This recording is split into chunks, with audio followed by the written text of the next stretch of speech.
Alright, so the next assignment is actually using acrylic paint, doing flat painting. So you're going to break stuff down into basic shapes and paint them a flat color as you see here. This is flat painting. You're going to need to break it up into shadows, midtones, and highlights so that you get a two-dimensional to three-dimensional look, all by using color. Let's get ready.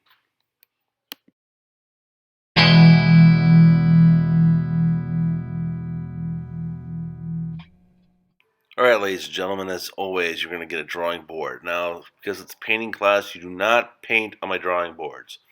I will reiterate for the listening impaired. Do not paint on the drawing boards. Good, now that I got that said. Basically, we're doing flat painting, so you're going to need to break it down to basic shapes. You can see here I'm drawing, and I'm drawing a head and ears, and then you're going to have to break down that drawing into shadows, midtones, and highlights. Or, for this case, you can do shadows and midtones. You can put highlights in later if you like, but this is going to be flat painting, so you need blocks of shape that's going to represent shadow, blocks of shape that's going to represent light, and everything else should be the midtone. So you can see here, I've just gone underneath the lip, gone on the side of the face, going the ear. I am blocking out what are going to be my darkest darks, my midtones, and my lightest lights. Once you have that sketch all done out, then we're going to talk about getting paint. Everyone thinks white is the go-to for making colors lighter. No, I don't want you to use white unless you necessarily have to. You should be using the color wheel. This is purple. Purple can make things darker, especially red.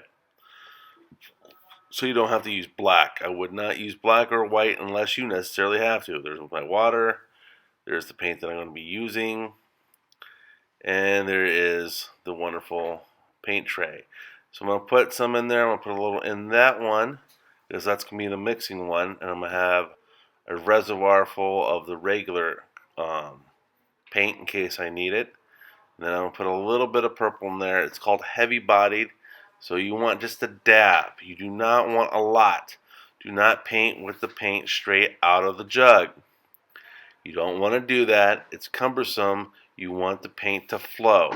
You don't want the paint to be like toothpaste.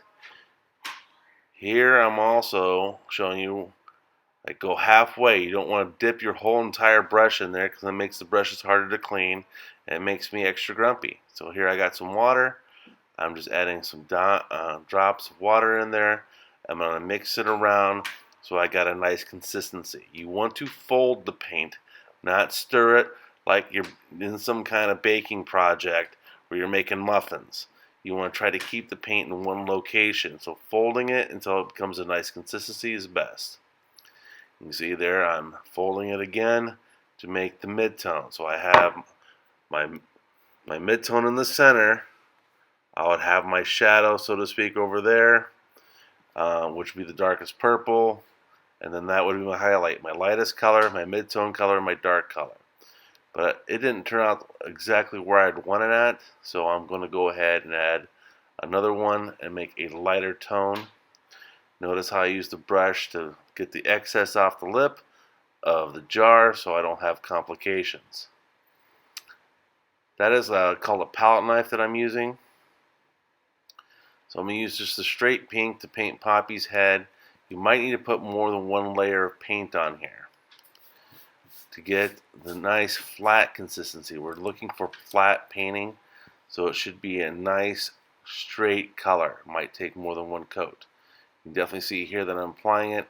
There's a lot of bleed of the canvas, so the canvas is bleeding through. It's not that nice permanent kind of color. The color that I mixed the second time is the color that I'm going to use for shadow. If I'm going to make a highlight, I would probably use some of the pink, add it to white to make a super highlight, but I'm not going to use straight white. I will use a mixture in there. You don't want to use straight out of the jar. You want to add a kind of a tint so there's more unity to your painting And it's not just like an abrupt thing of white, and you're like, wow, that's blinding my eyes. Why am I focusing on that one section of the painting? Oh, it's because it's the only time they use that color. So this is just show you the intro and kind of what to do. And see here, I got the purple. I got my pinky out. I'm only dipping it halfway in, and I'm using the tip of the brush. You want to use the tip of the brush painting all the time. You put the bristles down, you flatten out the brush, and then you move it back. You want to use your arm more than your wrist. If you're using too much of your wrist, you're going to make mistakes. You're going to drive yourself crazy, and then I will have to talk you down. So make sure that you're using your hand. You can see here, it's just not my hand moving, it's my whole arm, and my hand is attached to my arm. Wonderful.